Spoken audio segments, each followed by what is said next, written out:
Hi, this is Pranab Guha Thakurta from EDU TV. In our favorite program, it's a matter of principles. Today, our guest is Mr. Das, Mr. Sushant Das. Mr. Das is a principal of JYOTIRMOY Public School, south of Kolkata, West Bengal.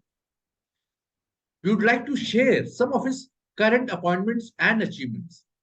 He has been appointed as City Coordinator for CBSE for the District of South 24 Parganas, been appointed as Flying Squad member for NEET 2021, been appointed as a member of Inspection Committee as member 1 by CBSE for schools seeking affiliation with CBSE in 2020, elected as a treasurer of Sahodaya School Complex, Kolkata, been appointed by National Testing Agency, popularly known as NTA, as a city coordinator for major exams since 2018.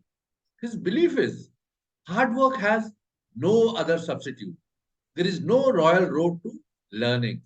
We all are as one team doing hard work and trying to achieve best in what we do for making our children the best citizens of our country and making them broad minded with universal thoughts, which can help them to serve all the human beings of this universe. Mission Our mission is to emerge as one of the best comprehensive knowledge centers committed to transforming young students into globally employable professionals and good human beings. I think there's a lot of learning from you, sir. Can learn a lot of things from you. And I think Thank we'll you. keep on having your advices in the future also. Sir, as we wanted to know how a passive and reluctant learner can be transformed into active and enthusiastic learner. Over to you, Mr. Das. Thank you so much, Mr. Thakurata, for giving me this opportunity to address, to meet and interact on such an important and interesting topic. My greetings to all your audience who will be listening us. Thank you so much for this opportunity. Now, as the statement, as you have mentioned, passive, learners. Now, this learning, I believe, is something which happens right from the birth. It's nothing, the children are forced to learn. So, passiveness in learning comes only when the child is withdrawn for some reasons. Because when a child is born, the child is not having any pre-notions or preconceptions about anything. They want to explore through their speech, through their feel, through their taste, through the sound, everything that is happening around. They definitely want to explore, and through this exploration, the child learns. When we, say to a child that you don't touch a cup of hot tea or a glass or any hot item, they withdraw only by our instruction. But until unless they have touched something which they felt was harmful, they will always be compelled to touch it. So this passive learning, as the statement has been made, passive learners, my personal belief is there is nobody who's passive. It's only the persons who are involved in teaching. They may not have the expertise or the skills to excite to that level, which makes the child withdraw from the learning process. There could be, some kind of physical reasons otherwise, but majorly when it comes to school that we observe, the children withdraw out of some conditional things that are happening around them. It could be as simple as a teacher scolding a child for some unwanted reasons, or there is a peer factor. The child is withdrawn because they are feeling shy. So anything could lead to this passiveness. But yes, as educators, we need to understand the individual needs for every learner. As we all know that learning, for the learners, we have this WARK, WARK. Some are visual learners, some are auditory learners, some are, they learn by doing. kinesthetic learners. So all different types of learners that we have to cater. If we can identify the traits among our students, then nobody will remain as a passive learner. We will definitely be able to cater to the individual needs of such students. Very right, sir. I think it is us. We have labeled children as passive, active, with these kind of terms. Sir, after seeing your profile, we are into recruitment also. We run a company by the name of Career Crafts. So I couldn't resist asking you one question. Sir, how we can make our youth more employable? Okay. Employability is something which is very important. See, it's in every field. Recently, in my campus, we had hosted a national event, the 32nd Senior National Sepak Takraw competition for men and women. Now, Okay. when we are pushing students, be it in academics or sports or any other field, they have to sustain in whichever field they wish to continue, be it sports or academics or any work.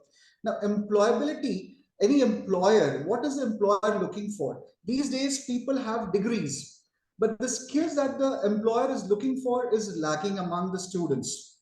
Right. We are training students for MBA degrees, which have their own specializations. We have engineering degrees, we have medical degrees. But my humble submission to each person will be, we cannot guarantee that with the degree alone, the person is successful. Not every doctor is successful, not every engineer is successful, not every education person related to higher education becomes very successful.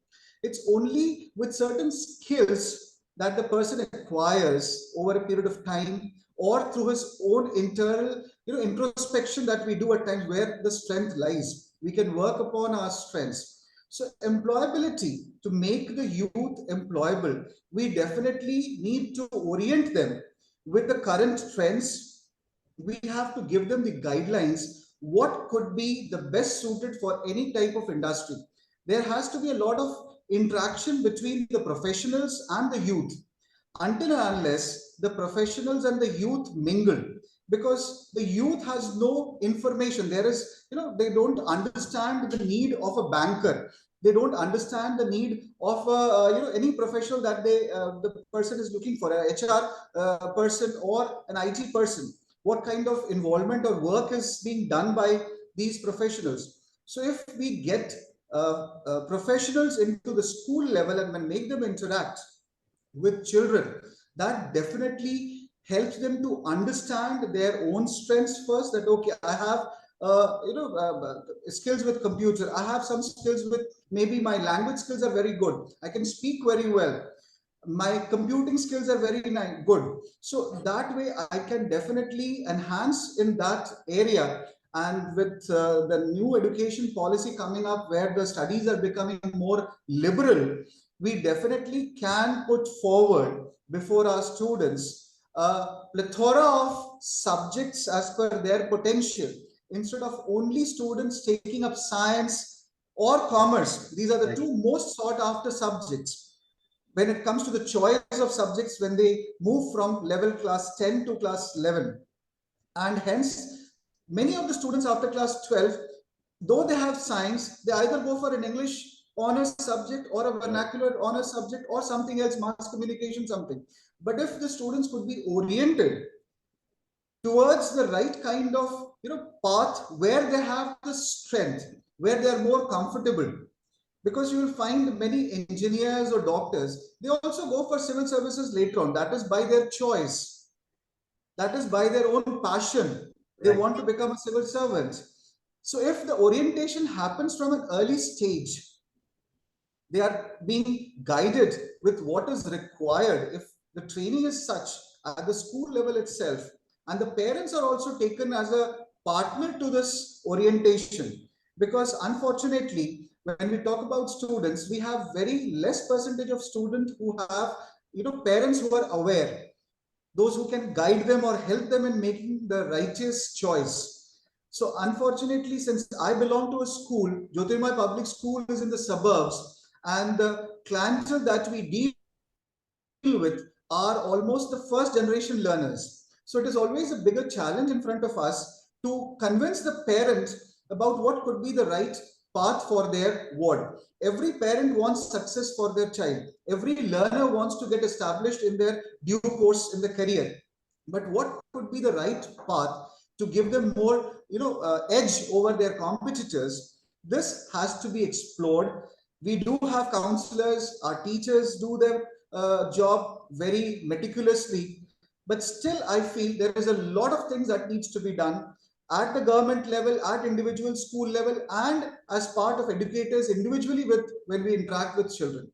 So guiding each child with their skills is one area that we need to focus when we talk about employability, because every company you will find there is any company that is hiring a fresher who is out of the college, they have an intern program. This Correct. internship is nothing but to train that individual to get inducted immediately or in a more effective and productive manner into the company. So I Right. believe if that internship is being done when or the process starts much earlier even to guide the children in making the choices where they should proceed, that will definitely help. I think you are doing a wonderful job, and you have already started educating the parents. As you said, you got the Yes. first generation learner. You already started the job, sir. I think that is commendable. And I think you like to have your advice for rest of the other schools in India and abroad also. Thank you so much, Mr. Sushant. It was a pleasure and very informative hearing you. Thank you so much. And we'll keep on taking your advice on various subjects. Thank you so much. Thank you so much, sir. Thank you so much for खूप giving ভালো me the লাগলো, opportunity. sir. Thank you. Thank you. Thank you so much. Sir. Thank you.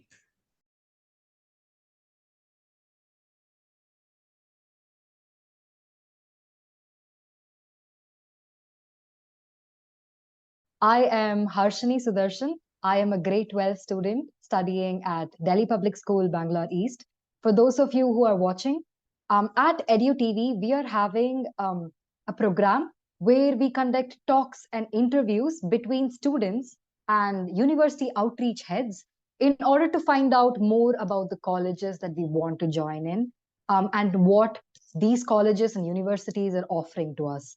So all of this between a university outreach head and a student in order to get answers to questions that every student like me has. So we're inviting all university outreach heads and students to tune into this. EDU TV is also having a taster program, and some of you may know what it is. It is just to get a taste of college life. So students are taken on a visit to the university or the college premises to get a taste of what is actually college life in those 3 or 4 crucial college years of your life. So you get to know about placements, job opportunities, careers of the future, what that college or the university has to offer to you, how campus life is in general. So that's what EDU TV has to offer to us. So with that being said, thank you so much for joining with us.